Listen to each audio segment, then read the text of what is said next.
For centuries, mystics and philosophers have looked at our world and felt that just beneath the surface, there's a hidden language, a kind of divine code woven into the very fabric of reality. But what if the key to unlocking it all wasn't in some distant star or an ancient relic, but in the very letters we use to write and speak every single day? The great 14th century historian Ibn Khaldun, well, he put it perfectly. You know that deep-down desire to know what's coming, to understand what's going to happen, to just peek behind the curtain? He said that's not just some idle curiosity. Nope, he believed it's a fundamental part of who we are. It's just a deeply human thing. And that really brings us to our first part, the quest for the unseen. This is all about the search for what, in Arabic, is called the ghaib, the hidden, the unknown, the reality that lies just beyond what our five senses can pick up. And this quest, well, it's as old as humanity itself.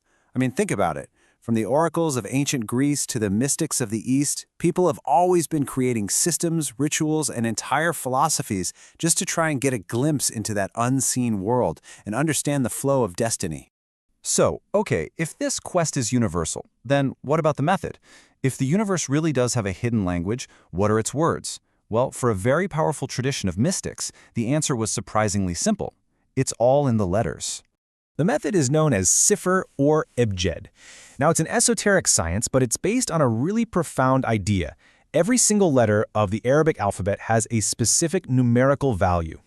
So by adding up the values of the letters in a word or, say, a verse from a sacred text, these practitioners believed they could uncover hidden layers of meaning. Dates, secrets, you name it, all encoded right there in the text. It's almost like a kind of spiritual mathematics. And listen, this idea didn't just appear out of nowhere. No way. It has an incredibly deep and ancient history. We see early forms of this kind of letter mysticism in Hellenistic and Gnostic traditions centuries before the time of Christ.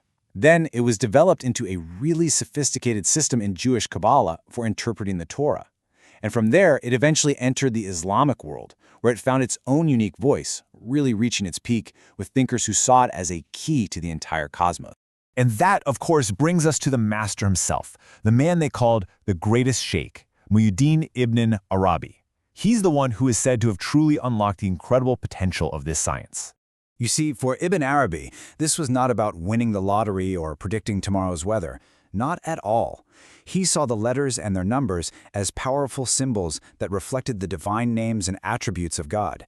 For him, cipher was a deep, meditative tool, a way of contemplating the very architecture of creation itself.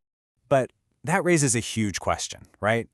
If this system truly reflects the deep structure of reality, could it also contain echoes of the future? Could it actually predict major world events centuries before they even happened? Well, Ibn Arabi's followers certainly thought so. Practitioners would point to one absolutely stunning example. They focused on the very first verse of the 48th chapter of the Quran, Al-Fat, which means the victory. The verse says, "Indeed, we have granted you a clear victory." Now, while it historically referred to an early event in Islamic history, mystics were convinced it held a secret about another, much bigger conquest that was still to come. So here's how they did it. First, they took every single letter of that verse, and they assigned its number from the Abcad system. Simple enough. Second, they applied a special rule from the science of cipher. This often involves treating repeated letters a bit differently so their values don't throw off the total. And finally, they just added all of those adjusted values together. And the number they arrived at? Get this, 1453. The exact year that Sultan Mehmet the Conqueror took the city of Constantinople, a massive turning point in world history that happened centuries after the Quran was revealed, and long, long after Ibn Arabi's time. For believers in cipher, this was it. This was undeniable proof of a hidden divine blueprint. But as you can probably imagine, a claim that extraordinary, well, it did not go unchallenged. While it's fascinating, this whole practice sparked intense theological and intellectual debates that have, honestly, lasted for centuries. And this became the central question.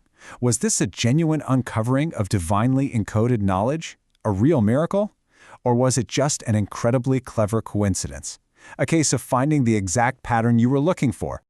The whole debate really boils down to two opposing views on what hidden knowledge even is. On one side, you had proponents of what's called kashif, or mystical insight. They believed that God could grant certain spiritually advanced people, saints, mystics, the ability to see secrets hidden from the rest of us. But on the other side, many theologians held firm to a core belief.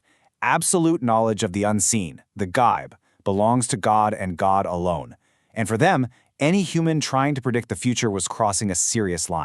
And the critics, like the famous scholar Ibn Taymiyyah, they had some powerful arguments. They pointed out that the rules of cipher could seem pretty subjective, even inconsistent. Sometimes practitioners would even bend their own rules to get the result they wanted. And different calculation methods, they could produce completely different dates. But most importantly, critics worried it would distract people from the clear, guiding message of the scripture, leading them down a rabbit hole of speculation that just flat out contradicted that core belief that only God truly knows the future. So, in the end, this all leaves us with a really profound question that gets to the heart of what it even means to search for knowledge. Are the letters in these ancient texts a divine code, a cosmic secret just waiting for the right person to come along and crack it? Or are they maybe more like a mirror, reflecting the patterns, the hopes, and the meanings that we, as humans, are so deeply wired to find in the first place? The mystery of the letters, well, it endures.